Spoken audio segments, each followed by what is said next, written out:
Hello. It was a very interesting intro. I had some fun with that. Let's put the other music on now.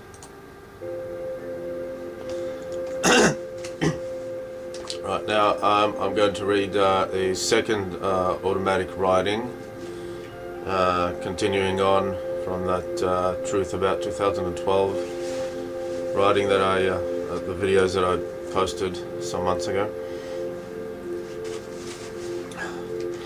Now this has all got to do with Illuminati bloodlines, and there's a lot of information here that is pretty unique.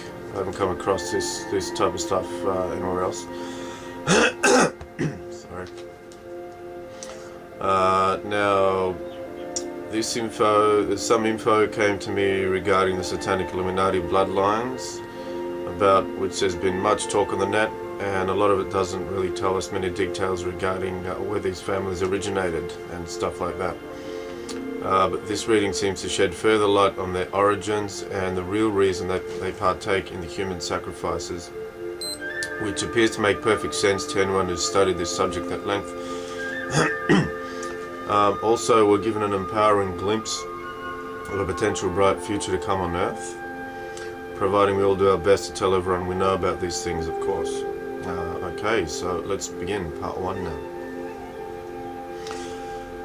The men I am talking about own about 80% of the world's wealth, and no one knows who they are. They are generational families that go back 10,000 years and more. They are secretly ruling the world behind the scenes, and no one knows who they are. Names like Rockefeller and Rothschild, etc. are nothing. That's just the surface. It's kind of like the Blade movies. There are deeper and deeper levels of the hierarchy, and the vampires in the second movie are completely secret and hidden from mainstream society. In the first film, it appears that he took out the leaders, that Blade took out the leaders. But they were just the visible part of the leadership, the public faces of the organization. All these movies, while they are in a sense made by Hollywood deliberately, they are also based on the collective psyche's knowledge that there's something like this going on in the world. So it just goes with the collective understanding of people that at this point in time, deep down, we know that something like this is happening. So that's mirrored in the Hollywood films, and directors, screenwriters pick up on that, and they put it out, and people also pick up in a subconscious level that something like that is happening.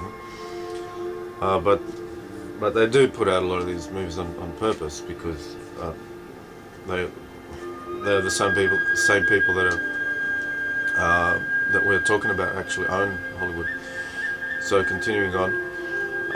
Now the thing with these types of movies is that basically there's only one theme running straight through. For instance, movies like The Matrix, Star Wars, Blade and others. The theme is that the world is not how we imagine it is, and that there are malevolent and secret forces that rule from behind the scenes, and in the case of The Matrix and Blade specifically, they use us for food. Now, whether literally as in the vampire theme or simply as energy as it is shown in The Matrix, the concept is the same.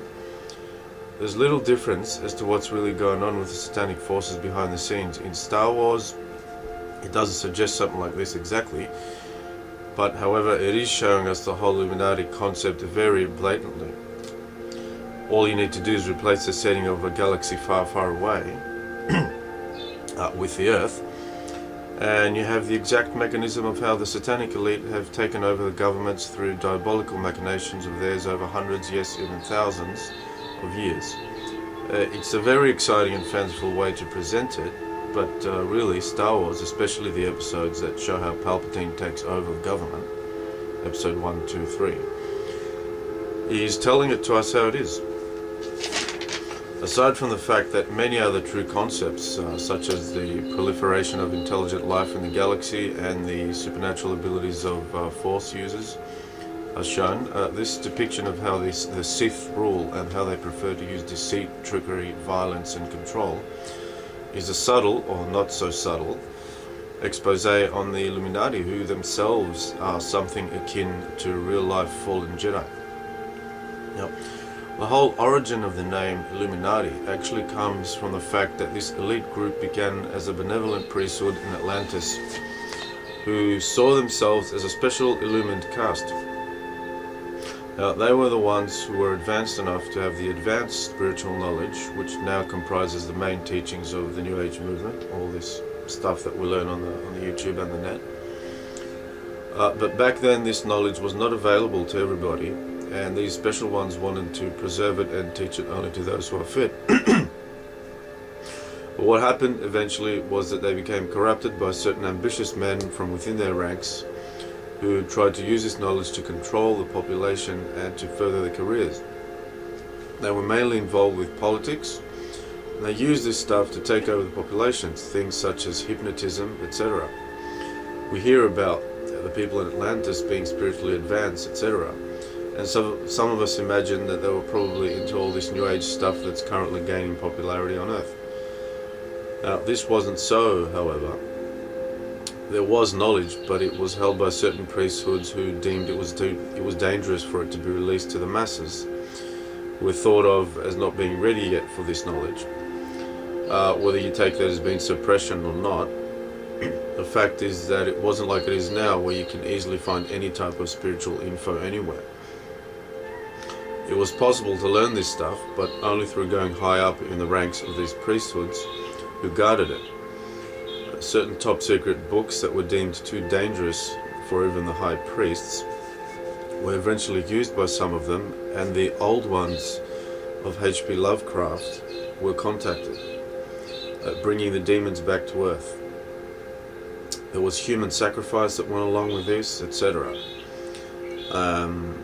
And all these demons are, by the way, are parasitic energies that feed on mankind's fear energy. If we were at a much more higher vibration on the planet as a whole, they wouldn't exist at all.